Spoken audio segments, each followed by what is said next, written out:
J'aime bien les simulations d'évolution. Aujourd'hui, on va voir comment la vie se développe et s'adapte à différents environnements. Mais d'abord, il faut que je vous montre ceci. Voici une créature. Je l'ai faite en codant un moteur physique avec des os et des muscles qui fonctionnent exactement comme tu l'imagines, et par-dessus, j'ai rajouté des graphismes de jungle parce qu'il faut que ça soit joli. Elle répète une séquence de mouvements pour grimper l'arbre, mais elle a peu de chances d'y arriver parce que je l'ai généré aléatoirement. Heureusement, on fait pas ça avec une seule créature, mais avec 1000. Je sélectionne la moitié de la population qui a grimpé le plus, dépensé le moins d'énergie et eu le moins de muscles superflus, et pour chacune de ces 500 meilleures, on crée une copie un peu modifiée pour avoir des mutations. Ensuite, on reteste tout le monde, on les resélectionne, et ainsi de suite. Et voilà, de l'évolution. Je vais laisser le programme tourner et pendant ce temps faire l'introduction de ma vidéo. Est-ce que vous êtes prêts? Bon... Alors que je suis toujours pris au piège dans l'univers de Blade Runner, j'essaie de m'en sortir avec détermination, mais je décide de prendre une petite pause pour faire une vidéo d'évolution sur YouTube. Qui sait, ça pourra même peut-être s'avérer utile. Alors, aujourd'hui on va coder plusieurs environnements et y faire évoluer nos créatures. Ça permettra de comprendre comment la vie s'acclimate à différentes contraintes et de voir ce qu'on peut en tirer. Comme à chaque fois, j'ai passé la moitié du temps à me dire que c'était la meilleure vidéo jamais produite et l'autre moitié à me demander comment j'avais pu écrire une merde pareille, tout ça pour aboutir au superbe résultat que vous avez entre les mains. Je m'appelle Arthur, vous regardez Code BH et voici les créatures qui s'adaptent à l'environnement.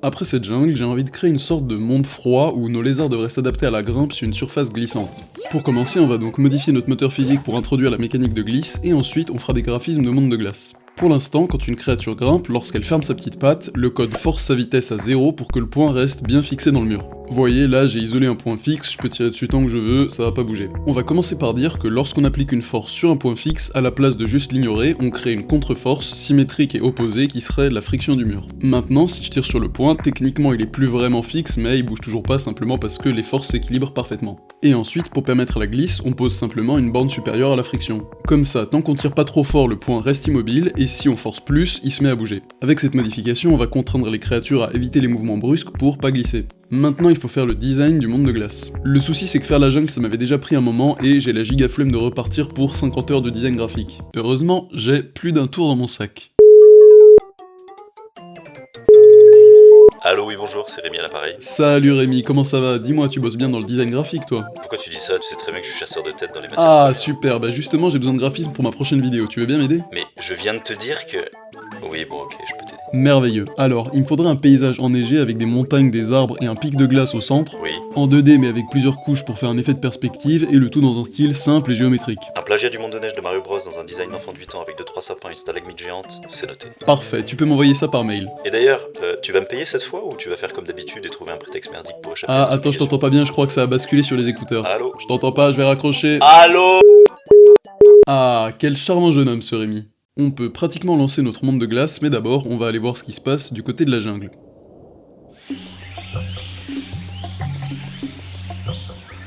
Après 200 générations, l'évolution s'est stabilisée et on obtient cette créature qui grimpe 36 mètres. Elle a une horloge à 0,6 secondes, ce qui signifie que toutes les 0,6 secondes elle revient aux mêmes positions, ce qui est assez rapide, et une masse musculaire totale de 13,5, majoritairement concentrée dans les dorsaux, les fessiers et les biceps. Cette créature va nous servir de baseline qu'on pourra comparer avec celle des autres mondes. Avant de lancer notre monde froid, j'aimerais le compléter avec des flocons de neige qui tombent pour animer le tout. Je décide de taper un code pour générer des flocons aléatoires. Donc je commence par créer une grille hexagonale qui stocke la quantité d'eau et de glace en chaque point, puis je pose une humidité fixe au bord et utilise une méthode itérative pour prédire son mouvement. Ensuite, la formation de glace dépend simplement de l'humidité qui s'y dépose et de la géométrie locale. J'ai plus qu'à demander au code de lancer la simulation plusieurs fois avec des conditions différentes et de directement générer les fichiers d'images de flocons. Non évidemment, je t'ai bien nu, on va pas du tout faire ça, on va simplement utiliser des petits cercles, c'est joli et ça reste cohérent avec notre style graphique.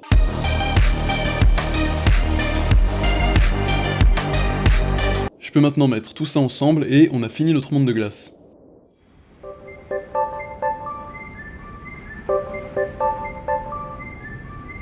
Génération 0, nos 1000 premières créatures aléatoires se lancent sur le pic de glace qui s'avère plus difficile que le baobab de la jungle. Pour la plupart des créatures, dès qu'elles se mettent à bouger, elles perdent leur adhérence et finissent en bas plus ou moins rapidement. Certaines créatures s'en sortent un peu mieux. Par pur hasard, la numéro 12 est plus petite et donc moins lourde et a l'intelligence de pas trop bouger. Ça lui permet de rester en place contrairement à la majorité, on peut imaginer que c'est ce type de créature qui va survivre jusqu'à la génération suivante et se reproduire.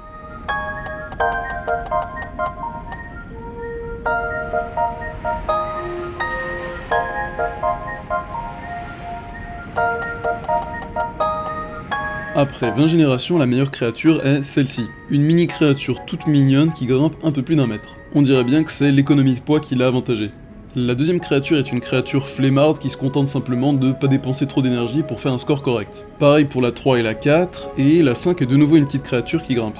Plus loin dans le classement, on a même des créatures alpinistes qui grimpent bien plus, mais qui ont dépensé trop d'énergie, ce qui a baissé leur score, elles ont pas pu dépasser la 20ème place du classement. En fait, on a clairement des groupes de créatures différentes avec chacun sa petite stratégie pour essayer de faire un bon score, on peut essayer de les trier en espèces pour avoir un meilleur aperçu de ce qui se passe. Une méthode assez simple et pertinente pour les trier, c'est de le faire par parenté. On va dire que 2 créatures appartiennent à la même espèce si elles ont un ancêtre commun. Donc à la génération 0, on a 1000 espèces avec une seule créature par espèce, et ensuite chaque groupe peut s'étendre avec tous les descendants d'une créature, ou alors disparaître s'il est plus assez compétitif. Si je fais ça pour nos lézards, on obtient ça. La plus grosse espèce ici, c'est celle des créatures flemmardes qui représentent un bon tiers de la population.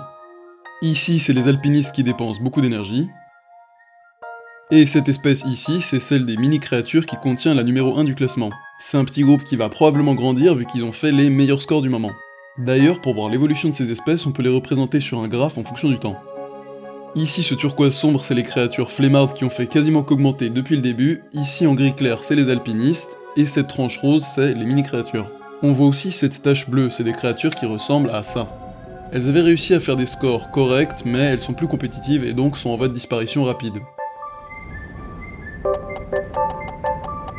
Après quelques générations de plus, les mini-créatures et les alpinistes ont pris beaucoup de place et les flemmardes ont pratiquement disparu. Elles ont pas réussi à se mettre à grimper à temps pour concurrencer les nouvelles meilleures espèces.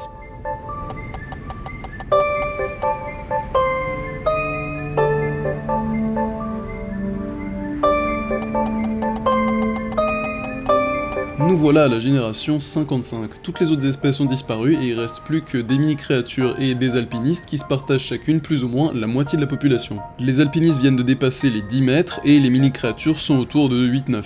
Pour les deux espèces, l'essentiel de la progression s'est fait sur une meilleure coordination et une horloge de plus en plus rapide.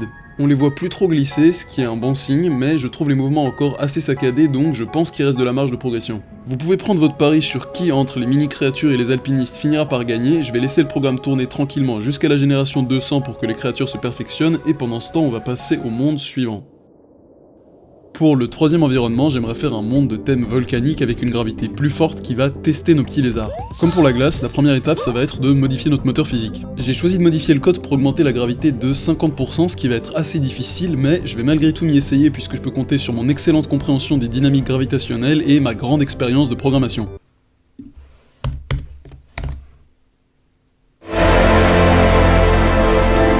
C'était le seul changement du moteur physique, et du coup maintenant il me reste plus qu'à faire des jolis graphismes pour le monde de feu. Allô? Bonjour.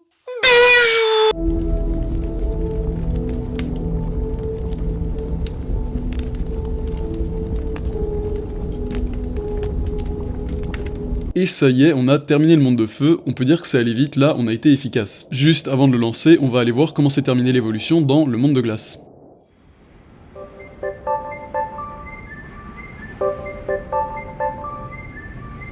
Voici donc le meilleur lézard des neiges après 200 générations. Bon, franchement, il a du style, hein. Là je suis assez content de voir ce résultat. C'est un descendant des alpinistes, ceux qui ont gagné le jeu de la survie quand les mini-créatures ont disparu. On voit qu'ils sont devenus assez petits et donc ont en quelque sorte copié l'avantage compétitif des mini-créatures qui était l'économie de poids pour pas glisser. D'autres adaptations à la glace, c'est moins de masse musculaire et une horloge plus lente par rapport aux lézards de la jungle, ça permet d'éviter les mouvements brusques et donc la perte d'adhérence. On a aussi une méthode de grimpe un peu différente, on voit qu'ils se balancent de gauche à droite. En étant plus lent et moins fort, l'amplitude de mouvement est devenue primordiale pour quand même grimper une bonne distance. On voit même que les pattes arrière et avant se touchent un peu à chaque cycle. À mon avis, le balancement permet simplement d'augmenter encore l'amplitude. Bref, dans tous les cas, le résultat est très mignon. Merci pour ce précieux watch time, petit lézard des neiges. C'est l'heure de lancer la simulation dans notre dernier monde, c'est parti. Génération 0, nos 1000 lézards attaquent la colonne volcanique. Comme attendu, ça galère pas mal en raison de la forte gravité. La plupart des créatures qui bougent sont violemment projetées au sol et les seules qui arrivent à ne pas descendre sont celles qui restent solidement accrochées au mur. On va voir s'ils arrivent à grimper dans cet environnement hostile.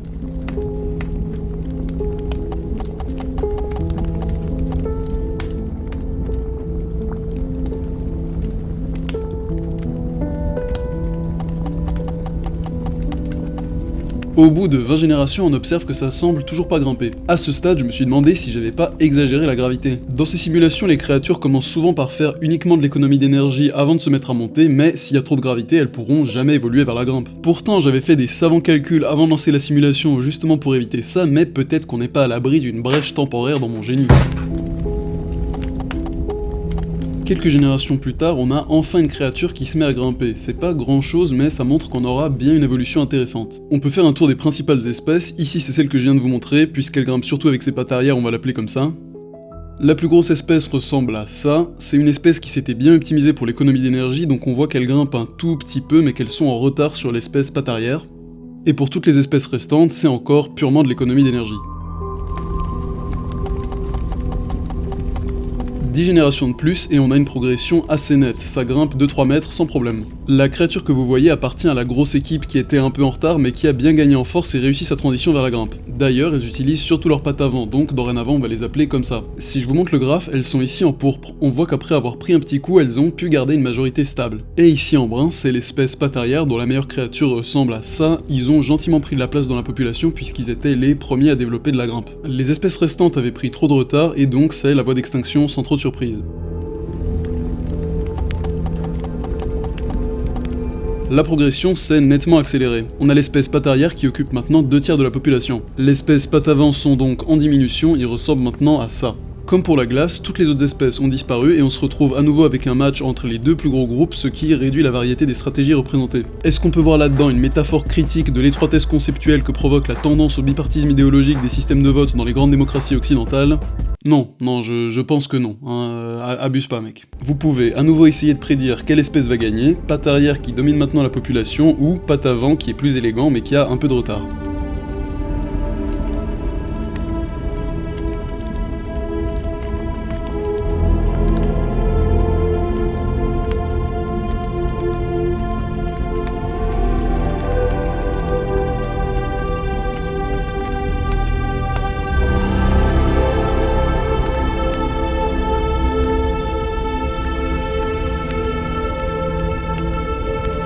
Et nous voilà à la génération 200 avec notre lézard de feu final. Pour finir, c'est l'espèce patte avant qui a gagné le match. C'est surtout parce que l'autre espèce n'arrivait pas à bien garder l'équilibre sur des grandes distances. Par rapport aux deux autres, le lézard de feu est plus fort et plus trapu, ce qui a du sens puisqu'il faut combattre la gravité, et son horloge est intermédiaire, pas aussi prudent que pour la glace, mais pas aussi rapide que dans la jungle. Là aussi, la méthode de grimpe est un peu différente. Vous voyez, sur les autres lézards, on a des pattes de chaque côté qui sont désynchronisées, la créature active ses pattes dans une sorte de pattern diagonal, alors que pour le lézard de feu, c'est bien synchronisé, gauche-droite, gauche-droite. Je me suis demandé si c'était le hasard, mais j'ai lancé la simulation plusieurs fois et ça fait toujours le même résultat. À partir d'une gravité assez forte, les pattes se synchronisent toujours. J'ai pas vraiment de bonne explication, j'imagine que ça permet d'être plus stable ou plus fort, mais en vrai, j'en sais rien. Dans tous les cas, cette méthode lui donne du sérieux et c'est important d'être sérieux pour grimper quand la gravité est forte. Bravo lézard de feu. Au final, chaque créature correspond bien à son environnement et nous montre comment l'évolution trouve toujours une solution adaptée. Mais plutôt que de conclure là-dessus, je vous propose d'aller plus loin. Est-ce qu'on peut comparer ces créatures entre elles ? Évidemment, chacune est la spécialiste de son propre monde, mais comment est-ce que les pressions de sélection ont influencé leur performance générale ? Pour le savoir, j'organise officiellement la grande course de grimpe interplanétaire. Une course en 3 parties, 10 secondes dans chaque monde, et le vainqueur sera la créature à avoir grimpé le plus grand total.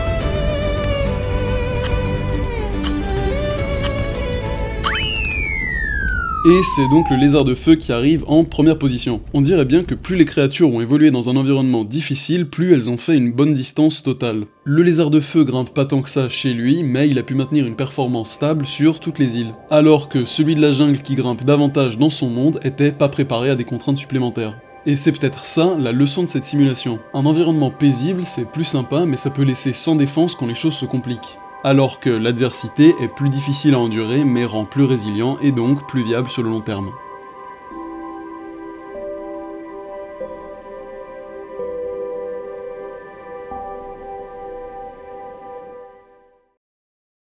Alors, pas mal hein, j'espère que ça vous a plu. Cette vidéo était la partie 2 de la précédente. Vous pouvez aller regarder la première partie, il y a plus de détails sur le fonctionnement de la simulation et des montages d'une grande qualité. Si ce type de projet de code vous intéresse et que vous voudriez être capable d'en réaliser vous aussi, je rouvre des places pour mon cours de programmation. À chaque vidéo, vous êtes nombreux à me demander d'ouvrir davantage de places à la fois, je vous promets que j'essaierai de le faire dès que j'ai plus de temps libre. Donc si vous voulez vous prendre une place et apprendre à programmer, vous pouvez aller regarder la vidéo de présentation, vous avez le lien dans la description ou alors tapez simplement codebh.fr. Bien évidemment, merci à tous d'avoir regardé, je vous dis à la prochaine, ciao.